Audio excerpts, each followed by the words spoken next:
Amin. Saya mendapat satu rema yang saya mau bagikan. Saya beri judul solusi depresi. Ya, solusi untuk orang-orang yang depresi. Kita buka sama-sama cerita tentang Elia. 1 Raja-Raja 19 sambil kita buka. 1 Raja-Raja 19 ayat 9. Ternyata depresi itu bisa hinggap pada siapa saja ya. Kali ini yang terjangkit adalah nabi besar. Orang yang paling diurapi di Israel saat itu. Jadi nggak ada orang yang merupakan perkecualian. Depresi adalah suatu kondisi hati yang dibiarkan. Nah, Tuhan itu sayang sama kita. Dan Tuhan mau membawa kita keluar dari lubang setan. Siapapun juga, termasuk Nabi Elia, Tuhan sayang padanya. Kita buka, sudah dibuka tadi kita baca, Allah menyatakan diri di Gunung Horeb. Ini kejadian di sebuah gunung, pasal 19 ayat 9 bunyinya. Di sana, masuklah ia ke dalam sebuah gua dan bermalam di situ. Maka firman Tuhan datang kepadanya, demikian, apakah kerjamu di sini hai Elia? Jawabnya, aku bekerja segiat-giatnya bagi Tuhan Allah semesta alam. Karena orang Israel meninggalkan perjanjianmu, meruntuhkan mesbah-mesbahmu, dan membunuh nabi-nabimu dengan pedang. Hanya aku seorang dirilah yang masih hidup, dan mereka ingin mencabut nyawaku. Ini adalah perbincangan antara Tuhan dengan Elia. Dimulai dengan sebuah kejadian, kita lompat langsung ke tengah-tengah episodenya. Tidak mulai ayat 1 di pasal 19, ayat 9 bunyinya, saya ulangi. Di sana, suatu hari di sebuah tempat, Elia memilih untuk berbalik tubuh. Membelakangi Tuhan dan panggilan, dia lari dari kenyataan. Di sana masuklah ia ke dalam sebuah gua. Nggak cuman masuk saja bisa keluar. Tapi setelah dia masuk, dia tinggal. Maka ayat di sini mengatakan, bermalamlah Elia di situ. Nah, this is the problem. This is the problem. Depresi itu nggak dimulai dengan depresi. Dia dimulai dengan suatu kekecewaan, putus pengharapan, ya kan, sebuah kekalahan atau kegagalan. Setiap orang pasti punya setback lah, termasuk saya. Tapi pertanyaannya, apakah Anda tinggal di dalamnya, atau Anda melakukan sesuatu terhadap itu? Sebenarnya masalah Elia itu adalah hidden fear. Dia punya rasa takut yang tersembunyi. Dan karena hidden fear itu disimpan di dalam kulkas hati, it keeps hidden for so long, it becomes the root of his depression. Karena dia tinggal di dalamnya, lama-lama jadi depresi. Sadness is not depression. Sedih saja bukanlah depresi. Perasaan down itu normal. Tetapi kalau kita tidak melakukan sesuatu terhadap itu, atau berlama-lama di situ, bahaya nanti jadi lubang setan, buka celah, masuklah iblis di sana. Jangan bermalam dengan hantu. Elia masuk ke dalam gua, lalu bermalam di situ. Tapi Tuhan itu baik ya. Tuhan itu nggak main tegur, main tuduh. Tuhan ajak berbincang-bincang, berdialog. Kadang-kadang kita tanpa sadari kita sedang berdialog dengan Tuhan loh. Yang kita kira itu suara hati atau hanya suara pikiran. Kalau itu membawa Anda pada firman, mendorong Anda ke arah Tuhan, itu bukan pikiran Anda. Tuhan sedang berbincang-bincang dengan Anda dan saya. Tuhan ngomong gini sama Elia, maka firman Tuhan datang kepadanya demikian. Apakah kerjamu di sini, hai Elia? What are you doing here? Kamu ngapain sih? Kenapa Tuhan tanya? Kan Tuhan Maha tahu. Tuhan menyelidiki segala sesuatu, hati manusia yang terdalam sekalipun. Lubuk hatinya tak tersembunyi di hadapan Tuhan. Tapi kalau Tuhan tanya, itu supaya Elia ceritakan. Tuhan sedang membantu Elia untuk mengidentifikasi duduk permasalahan. Bukannya Elia menjawab dengan sejujurnya, dia lari dari fakta. Jawabannya itu loh, sama sekali nggak relevan dengan kondisi dan keadaan. Bukannya Elia segera mengakui hidden fear atau perasaan takutnya yang dia sembunyikan dalam hati. Karena dia kan baru diancam nih sama si Isabel. Sama seorang wanita, the queen of the land. Si ratu yang jahat. Dia takut alias ketakutan, dia worry. Nanti saya coba operasi pikiran Elia, Anda akan terkejut mirip sama pikiran kita. Karena Elia manusia biasa, jadi saya percaya yang dikatakan di perjanjian baru kitab Yakobus itu. Elia hanyalah manusia biasa seperti kita. Waktu saya bedah pikirannya lewat ayat ini. lewat pisau operasi firman. Saya mengerti, ternyata nggak jauh-jauh banget sama kita. Ya, 11-12. Kalau dia bisa menang, kita bisa menang. Karena Tuhannya, bukan Elianya. Karena Roh Kudus. Roh Kudus kalau bisa bekerja di dalam diri saya, dia bisa bekerja di dalam diri Anda, jemaat terkasih. Keluarga Saat Teduh yang saya sangat sayangi. Jawabannya. Are you ready? Jawabnya ya. Aku bekerja segiat-giatnya bagi Tuhan, Allah semesta alam. Berhenti di sana. Aku bekerja segiat-giatnya bagi Tuhan. Apa hubungannya? Dia sedang menyalahkan sesuatu yang bukan akar permasalahannya. Elia loh blaming atau main kambing hitam. Dia bilang gara-gara pelayanan aku ada di sini. Aku bekerja segiat-giatnya bagi Tuhan. Ya, because of the ministry. Banyak orang berkata aku burn out dalam ministry. Siapa bilang ministry bisa membuat Anda burn out? Bukan ministry. Dosamu, over worry, segala sesuatu overthinking. Bukan ministry. Lebih kepada kepedulian orang lain mikir apa dalam pelayanan. Banyak orang kan berkata begitu. Melayani Tuhan, lama-lama jenuh. Melayani Tuhan kok bisa jenuh? Jenuh itu urusanmu. Melayani Tuhan itu gak pernah jenuh. Tuhan itu multiwarna. Tidak pernah kita bisa duga hari ini warnanya apa. Melayani Tuhan itu penuh pesona. Ya, ada salibnya, tapi juga ada kebangkitannya. Selalu ada sesuatu yang baru. Jadi, seringkali kita itu main konklusi. Aku ini burn out karena ministry. Atau, aku begini karena orang lain. Bukan sih.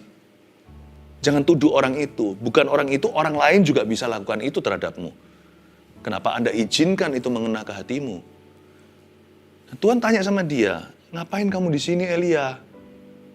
Kamu lagi apa? Pertanyaan lebih tepatnya why? Why are you here? Dia berkata, itu loh, aku kerja segiat-giatnya untuk Tuhan. Karena orang Israel meninggalkan perjanjianmu, meruntuhkan mezbah-mezbahmu, mulai kepahitan. Itu loh, mereka itu loh. Aku layani juga gak pernah terima kasih. Aku terus doakan. Malah sekarang aku dikejar-kejar. Mereka semua jahat. Yang jahat cuma satu orang, hanya satu orang doang. Yang jahat Isabel. Tapi yang disalahkan seluruh Israel. Dia bilang, lihat semuanya meruntuhkan mezbah-mezbahmu, membunuh nabi-nabimu dengan pedang. Lalu, hanya aku seorang dirilah yang masih hidup. Ini masalah kedua. Hanya aku seorang diri. Hanya aku seorang diri yang masih hidup di negeri. Jadi, di Israel hanya sisa satu nabi. Wrong, salah. Makanya itu, orang masuk ke depresi. Karena mereka mulai halu atau halusinasi. Di sini loh kesalahan Elia. He did not get the facts right. Dia tidak mendapatkan fakta yang benar. Entah gimana dia percaya pada dusta sendiri. Perasaannya menguasainya, bukan lagi akal sehatnya. Padahal Elia nggak lama yang lalu, baru beberapa ayat sebelumnya, ketemu sama seorang hamba Tuhan namanya Obadja. Waktu ketemu di jalan sebelum Elia nantinya akan ketemu dengan Ahab. Lalu terjadi kemenangan ketika api turun dari sorga, segala. Ketemu sama Obadja, masa dia nggak perhatikan? Obadja bilang begini, Tuanku Elia, tolong Anda tetap di sini, jangan pergi ya, nanti aku dibunuh sama Tuanku. Aku ini orang yang takut akan Tuhan. Lihat, sudah ada satu. Kok dia ngaku-ngaku dia sendirian? Aku sembunyikan nabi-nabi Tuhan dari Isabel. 50-50, 50 di gua sini, 50 di gua itu. Aku beri makan, aku beri suplai minuman di zaman kekeringan, di zaman kelaparan. Kalau dihitung aja sudah ada 101. Bukan Dalmatian ini, 101 nabi-nabi. Ada 101 hamba-hamba Tuhan. Elia nggak sendirian. Elia itu bukan lupa, tapi dia memilih untuk melupakan. Nah, di sini permulaan daripada kekalahan. Yang negatif kita ingetin. Yang positif kita lupakan. Sebenarnya otak kita itu bekerja begini loh, bukan auto-delete. You remember what you want to remember, you forget what you choose to forget. Kita mau ingat apa yang kita mau ingat. Kita lupakan apa yang kita pilih untuk lupakan. Jangan lupakan semua yang benar, semua yang mulia, semua yang adil, kudus, manis, yang layak didengar. Pikirkan semua itu. Itu jangan dilupain. Yang sampah itu tolong di-delete. Dia nggak mendapatkan faktanya dengan benar. Lalu dia juga merasa dirinya gagal. Kalau Anda baca sekali lagi ya, di bagian itu. Hanya aku seorang diri yang masih hidup.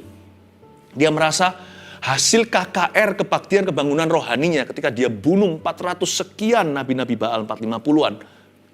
Dia merasa hasilnya nil. Lihat ujungnya setelah KKR. Hanya aku seorang. Aku gagal bawa jiwa. Nggak ada orang yang meresponi. Aku sendiri yang melayani. Dia mulai mengasihani diri sendiri. Relevan nggak? Banyak orang kan merasa kan punya masalah di area ini, self pity. Lalu dia mengkorting atau mendiskon apa yang Tuhan kerjakan lewat dirinya. Orang itu cenderung gini loh, kalau nggak sombong-sombong sekali, kalau nggak ya all or nothing, sekalian minder, nggak keruan. Lalu berkata, Tuhan nggak bekerja lewat saya, everything semuanya sia-sia. Lihat aku habis KKR, kebaktian, kebangunan rohani. Apa hasilnya? Yang 450 nabi mati. Nabi yang palsu. Hei, mana jiwanya? Nggak ada. Aku sendirian Tuhan. I'm the only Christian in the house. Aku satu-satunya orang Kristen di dalam rumah. Bukannya harusnya Anda semakin bangga menjadi satu-satunya pelita. Justru harus taruh di atas gantang. Jadi anak Tuhan dianiaya. Sendirian minoritas di sebuah tempat atau di rumahnya. Dia satu-satunya, sisanya semua menyembah berhala. Kenapa Anda depresi? Justru Anda harus lebih sukacita. Karena sukacita di rumah itu nggak dibagi. Anda satu orang memonopoli sampai ada anggota berikutnya dari keluarga Anda yang terima Tuhan. Berbagilah sukacita. Justru Anda harus maksimal bergembira karena Tuhan. Kenapa self pity? Kenapa perhatikan yang Tuhan suruh Anda lupakan dan lupakan apa yang Tuhan suruh Anda ingat dan perhatikan?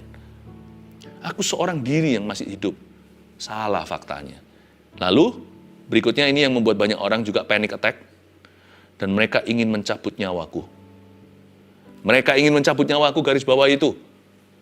Imagining the worst that could happen to you. Sebelum tidur, waktu kita tutup mata di atas ranjang kita, pikiran kita itu loh bisa jauh. What if? Bagaimana jikalau? Bagaimana apabila? Itu semua direkam dan dimainkan ulang-ulang seperti episode sinetron setan yang kita play dan replay lagi. Kita membayangkan yang terburuk yang bisa terjadi terhadap kita, atas kita dan atas keluarga kita, atas bisnis kita, atas tubuh dan badan kita. Kita imagine, membayangkan yang terburuk yang bisa menimpa aku hari ini, atau esok hari, atau bulan depan. Aku pasti bangkrut. Aku pasti kena sakit ini. Aku pasti mati. Aku pasti ditinggal sama pasanganku. Tiba-tiba sesak nafas.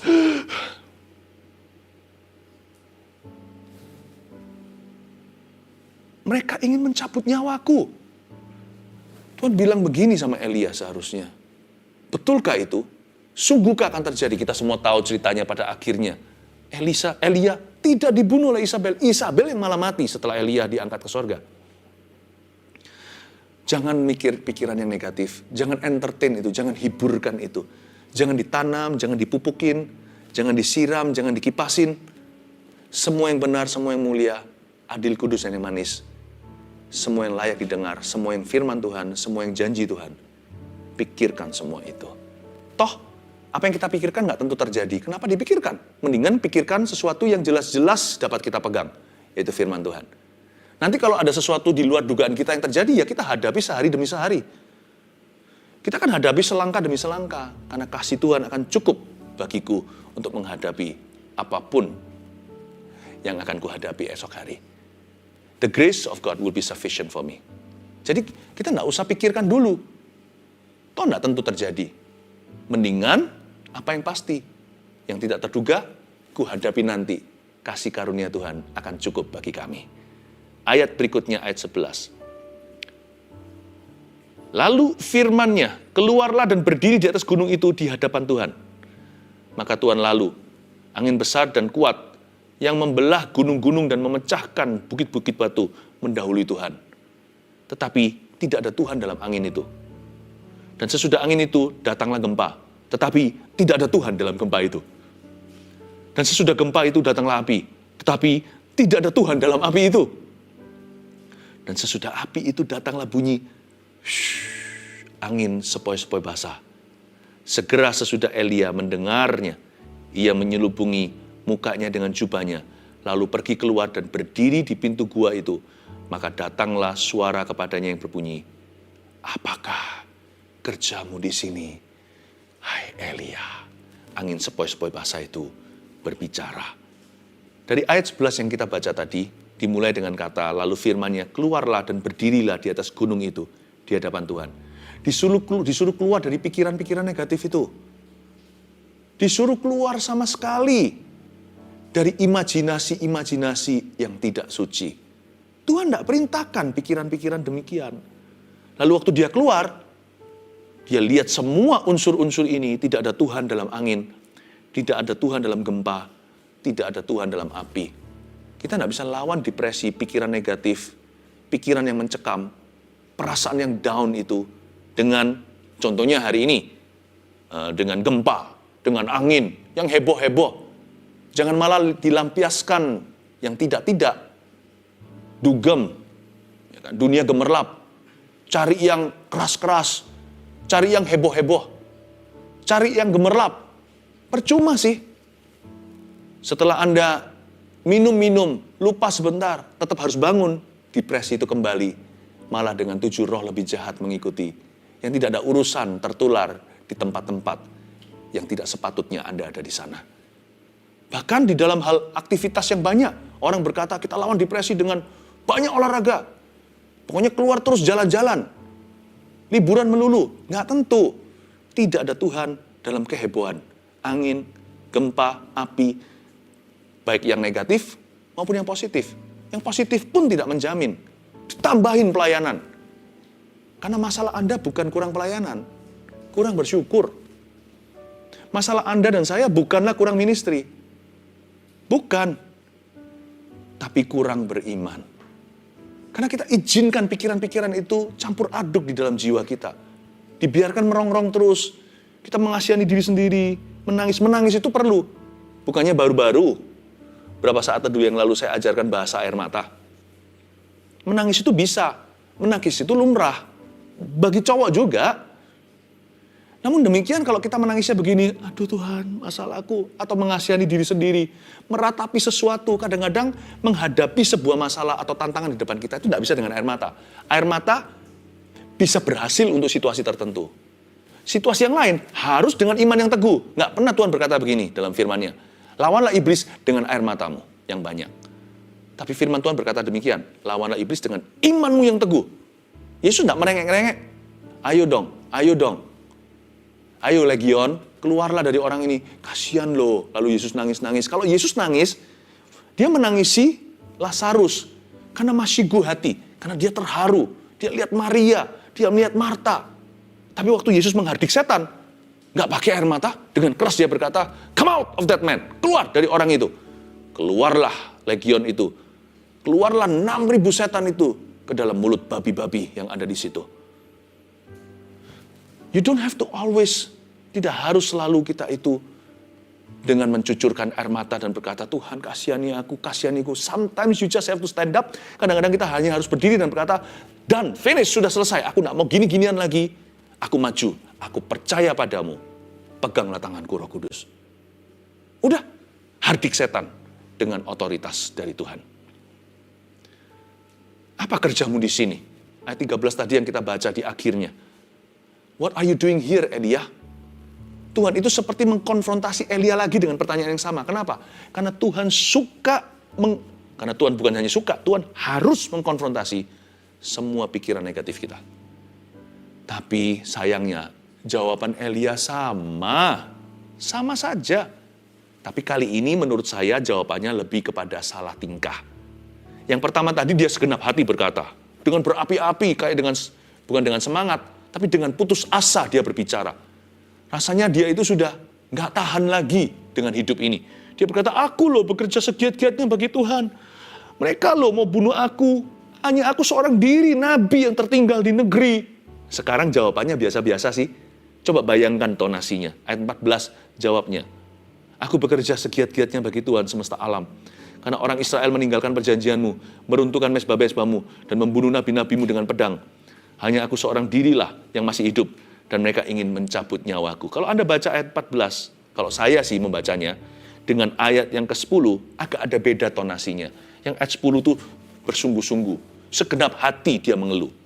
Yang ayat 14 setelah dia menyelubungi mukanya dengan jubahnya, setelah dia encounter atau bertemu dengan Tuhan, berjumpa dan dijamah, jawaban dia seperti hafalan.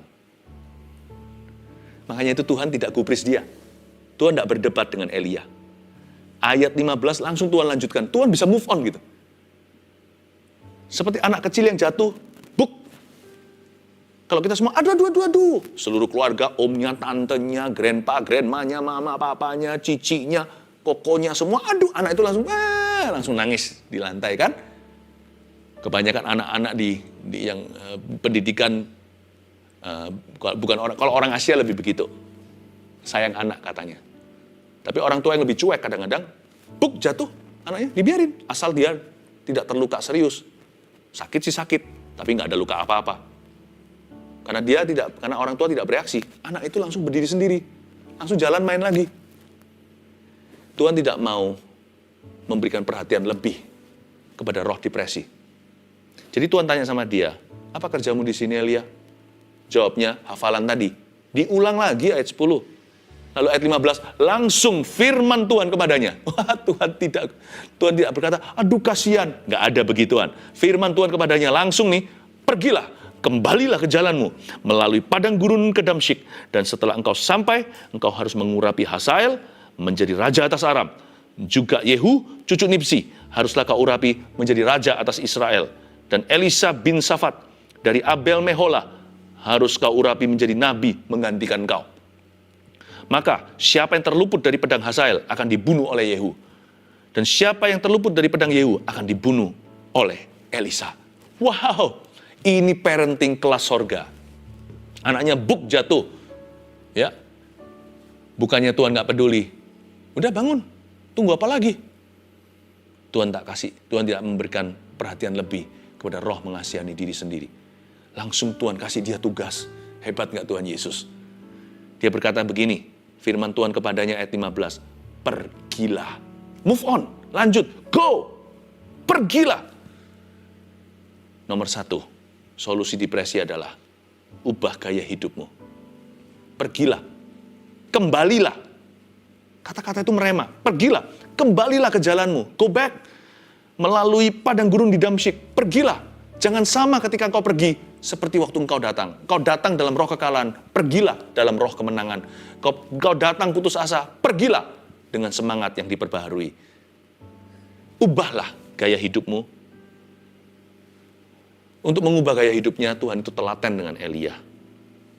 Tuhan itu kasih dia makan. Kalau Anda lihat waktu dia ngambek rohani, dia sembunyi, malaikat berapa kali bangunin dia suruh makan. Mengubah gaya hidup. Orang yang sudah punya depresi, biasanya kehilangan nafsu makan. Tuhan itu sangat realistis, nggak main rohani saja. Tuhan kasih dia makanan beneran, diutus malaikat pada si nabi yang seringkali dapat roti dari gagak.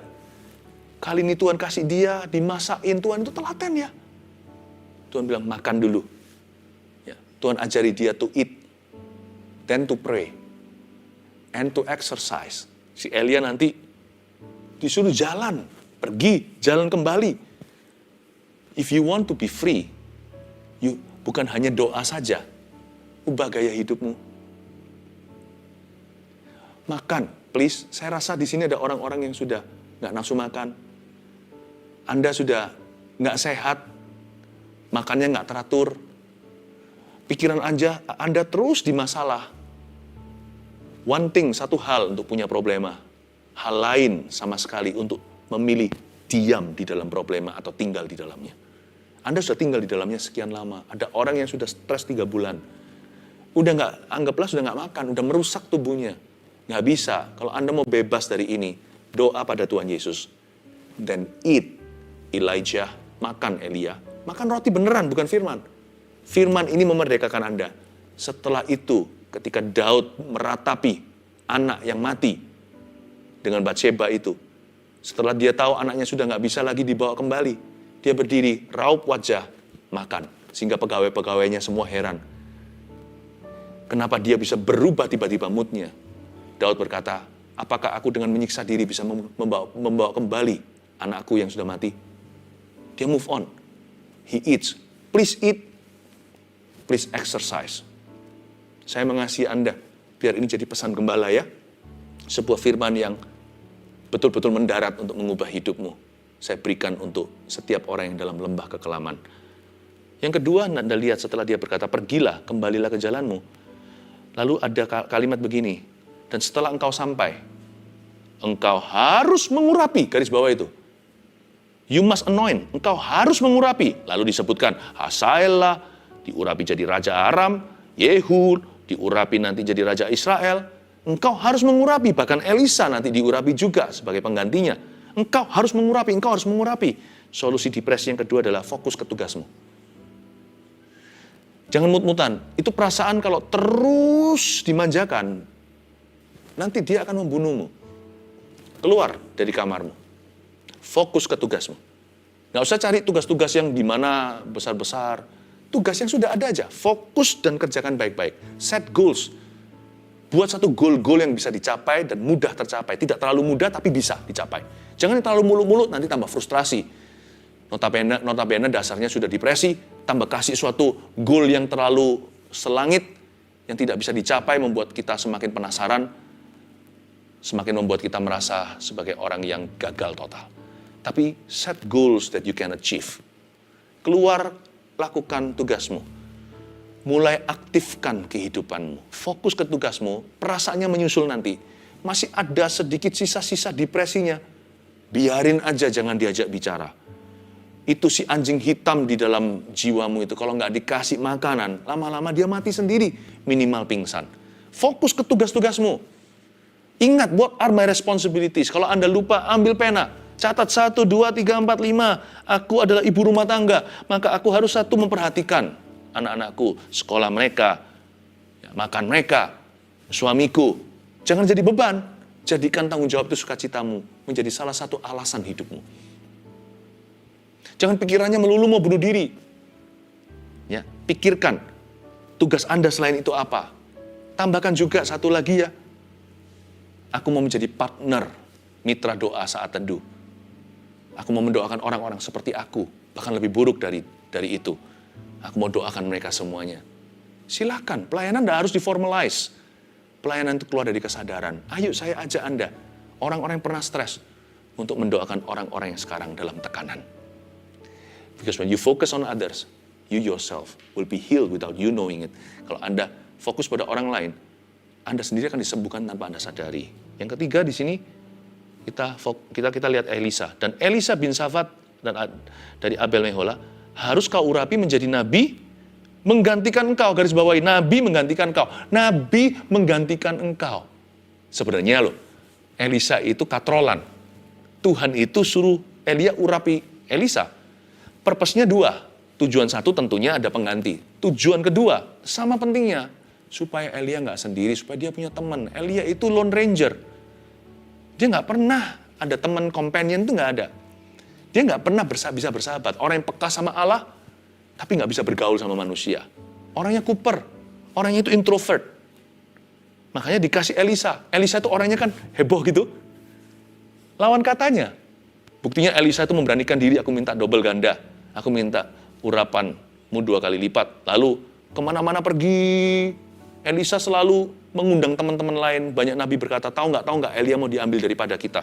Elia, Tuanmu itu mau diambil daripadamu. Elisa berkata, aku tidak akan tinggalkan kamu. Begitu setia sama Elia. Elia bilang, sudah sampai sini aja. Enggak. I will go with you, my brother. I will go with you, my father. Aku akan pergi bersama denganmu, ayah rohaniku. Aku akan pergi bersama dengan Anda, saudaraku yang sejati, my brother. Jadi ada brotherhood, ada friendship yang Tuhan sediakan. Yang ketiga, cari teman. Tapi jangan sampai salah cari teman ya. Atau cari teman yang salah. Wah, celaka. Cari teman di tempat yang salah juga. Aduh. Cari teman yang takut akan Tuhan. Jikalau Anda memerlukan teman, hari ini saya sudah beritahu sama tim di balik layar. Anda cukup type nanti di komentar persis di saat teduh yang episode ini, yang hari ini. Anda tulis gini, saya butuh teman. Maka kami, yang care center daripada Gereja Mawar Sharon, saya sudah minta sama tim semuanya untuk mengarahkan Anda kepada komunitas rohani atau CG, Cell Group, Komsel, Connect Group yang terdekat. Nanti Anda akan diberi akses untuk bisa menemukan itu di areal Anda. Cukup Anda type, saya butuh teman. Udah, saya butuh teman. Itu sebagai cue-nya, sebagai signalnya. Dan saya minta semua tim yang sekarang mendengarkan saya, segera dijawab, berikan kepada mereka aksesnya bagaimana caranya menemukan komunitas iman. Karena cari teman itu gampang-gampang susah. Kalau sampai kita salah cari teman, bisa hancur hidup kita. Karena Alkitab mengatakan, pergaulan yang buruk merusak kebiasaan yang baik. Tapi kalau kita menemukan teman yang tepat, itu bisa menyelamatkan nyawamu. Seperti Daud ketemu Yonatan. Ya, dan Tuhan memberikan kepada Elisa. Dan Tuhan memberikan Elisa seorang teman juga, yaitu Elia. God is good. Tuhan tidak akan pernah izinkan Anda sendirian. Yang terakhir, ayat yang ayat yang ke-18 bunyinya, tetapi aku akan meninggalkan 7.000 orang Israel, yakni semua orang yang tidak sujud menyembah Baal, dan yang mulutnya tidak mencium dia.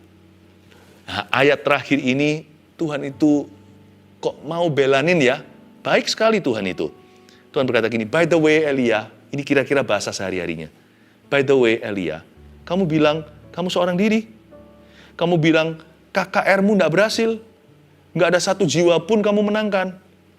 Tahukah kamu, KKR-mu menghasilkan 7.000 orang gara-gara kejadian hari itu dan ketaatanmu. Mereka tidak menyembah dan mencium kaki Baal.